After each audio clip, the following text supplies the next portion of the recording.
ঠিক এক বছর আগে রাজনৈতিক দোষারোপ তখন চরমে। অন্যদিকে কড়া কারফিউ ধীরে ধীরে শিথিল হতে শুরু করলে স্বস্তি ফেরে জনজীবনে। এদিকে স্বল্প পরিসরে ইন্টারনেট চালু হলেও সীমাবদ্ধ ছিল সামাজিক যোগাযোগ মাধ্যমের ব্যবহার। সহিংসতার ক্ষতচিহ্ন বিদেশি কূটনীতিকদের দেখাতে বিশেষ পরিদর্শন কর্মসূচির পরিকল্পনা করে শেখ হাসিনা সরকার। সারা দেশে সেনা মোতায়েন হয় জোরদার। অন্যদিকে আন্দোলনরত শিক্ষার্থীরা বিশেষ বাহিনীর নজরদারিতে। আহমেদ রেজার প্রতিবেদনে বিস্তারিত। ম্যাগিও ঠিক আমার মতোই কোয়ালিটিতে কোনো ছাড় দেয় না। 7টি দেশের সেরা খামার থেকে আসে ম্যাগি নুডলসের ময়দা। মা হিসেবে এটাই আমার জন্য গিফট। সকাল 10টায় কিছু সময়ের জন্য শিথিল হয় কারফিউ, কিন্তু রাজধানী জুড়ে পুরোপুরি স্বাভাবিক ছিল না কিছুই। 22 জুলাই 2024 ইন্টারনেট সেবা সীমিত পরিসরে চালু হলেও সামাজিক যোগাযোগ মাধ্যম ব্যবহারে ছিল সীমাবদ্ধতা। এই দিনেই ঢাকায় নিযুক্ত 49 দেশের কূটনীতিকদের নিয়ে ঘুরে দেখানো হয় মিরপুর মেট্রো রেল, বিটিভি, স্বাস্থ্য অধিদপ্তর সহ বিভিন্ন স্থাপনার ধ্বংসযজ্ঞের চিহ্ন। রাষ্ট্রীয় অতিথি ভবনে পররাষ্ট্রমন্ত্রী বলেন, বিশ্ব দেখেছে কারা সহ্য করতে পারে না দেশের অর্জন। জঙ্গি গোষ্ঠী দেশের ইস্যু নিয়ে বিদেশি গণমাধ্যমে তথ্য সরবরাহ ও প্রচারের ক্ষেত্রে নেওয়া হয় বিশেষ সতর্কতা।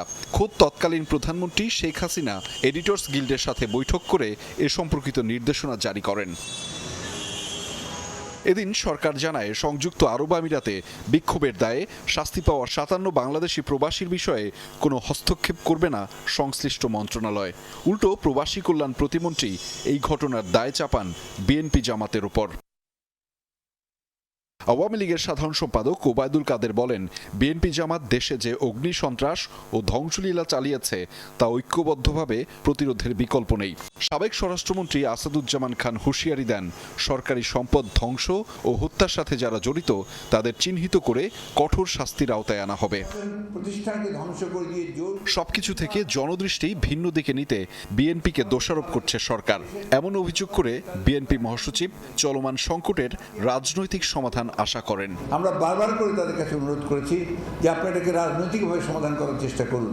কোটা সংস্কার আন্দোলনের নামে বিভিন্ন সরকারি স্থাপনায় ভাঙচুর, সহিংসতা ও নাশকতামূলক কর্মকাণ্ডে জড়িতদের শনাক্তে তৎপরতা চলছে বলে জানান সাবেক ডিএমপির অতিরিক্ত কমিশনার হারুনুর রশিদ।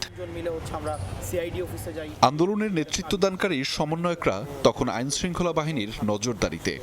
আমাদেরকে তারা নজরদারি করা থেকে শুরু করে সব কিছু কন্ট্রোল করা, কীভাবে কি তারা তাদের সর্বোচ্চ চেষ্টা চালিয়েছে। আমাদের মাথায় জাস্ট একটা জিনিস ছিল, আমাদের সিচুয়েশনটা আমরা ডিল করে এই ফাঁদ থেকে বের হওয়া এবং আমাদের আন্দোলনটা কন্টিনিউ রাখা।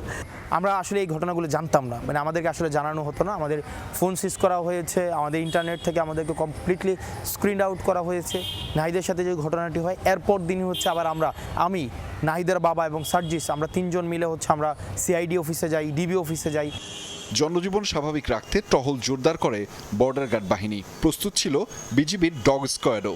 তল্লাশিও অব্যাহত রাখে বিজিবির সদস্যরা। পুলিশ ও সেনাবাহিনীর যৌথ টহল চলছিল দেশ জুড়ে। চট্টগ্রাম, রাজশাহী, খুলনা, কুমিল্লায় ফাঁকা রাস্তায় ছিল টহল ও চেকপোস্ট।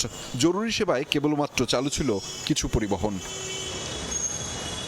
আহমেদ রেজা, যমুনা নিউজ, ঢাকা।